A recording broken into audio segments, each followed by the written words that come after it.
Ngayon po ay mag-unboxing tayo ng Takara Tomy brand na Lucifer the End galing sa Shopee. Kakarating niya lang ngayon at ngayon nabili ko po siya sa Shopee sa halagang $6.50. Halos 2 days lang yung shipping na karating kagad sa akin. 2 days lang. Binili ko siya ng 27 ng gabi. Dumating siya ngayon ng 29 ng 12:35. So, let's go guys. Unboxing tayo.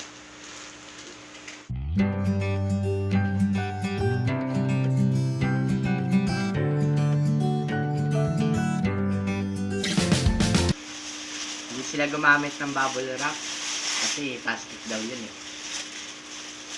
Ganda ng service, oh. Walang gusot. Okay. Guys, ito natin.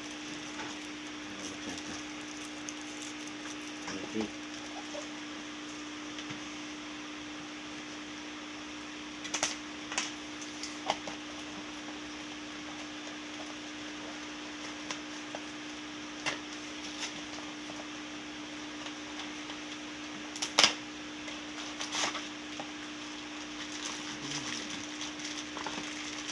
Ang laki guys.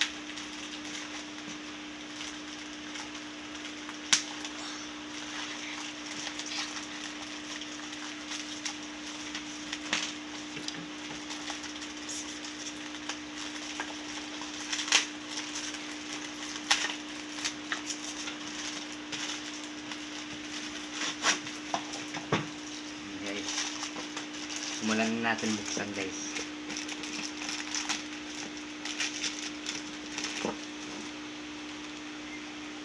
Look guys. Astig. Color violet guys. Favorite color. Siya si Lucifer the End. Ano ba po yun yan? Saan ba yun?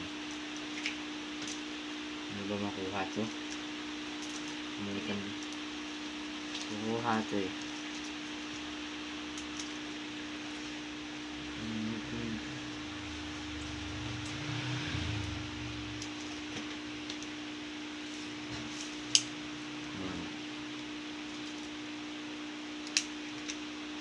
Guys.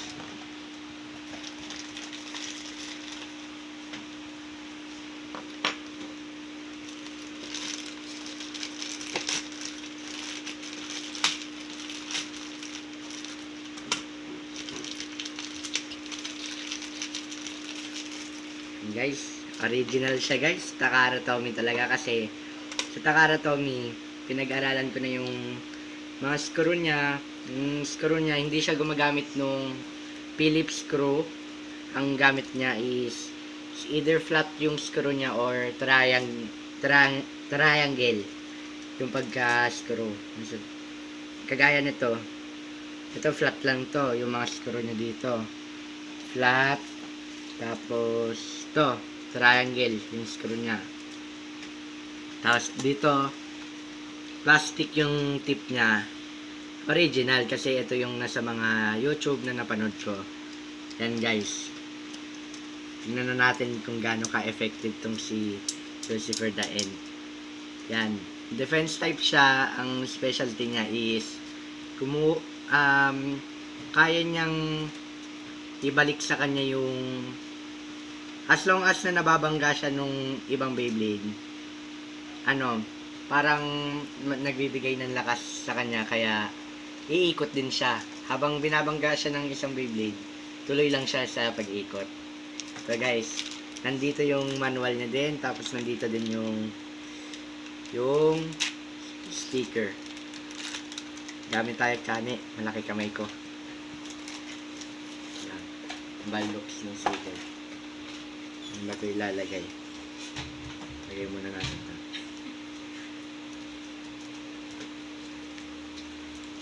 Ano ito ilagay? Paano ka ilagay? Paano ka ulit ibalik? Nakalimutan ko paano ka ibalik. Yun. Tingnan nyo guys, oh. Halos lahat sa kanya umiikot. Pati yung tip niya umiikot din, oh. Ibang iba sa mga Beyblade. Yeah.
Tapos ito na ilagay yung sticker, ngayon ikakabit na natin yung mga parts niya. At susubukan na natin siya. Itry natin yung review sa kanya sa mga YouTube na kapag hindi siya, kahit hindi siya paikutin, iikot siya once na nabangga siya ng kalaban.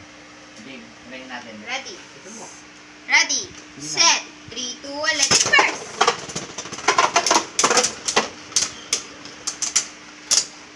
Ay! Kaya na yung mga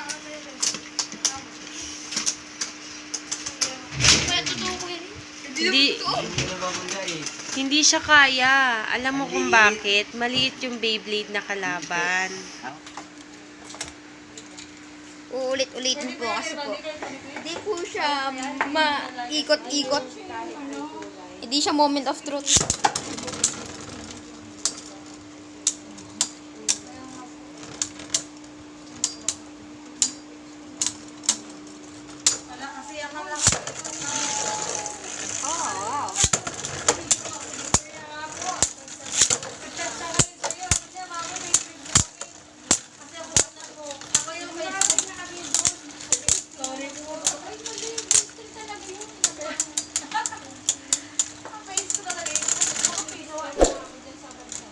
Bye guys, yun na, napakita ko na at salamat sa panonood at original siya. Sige, bye bye. Okay na.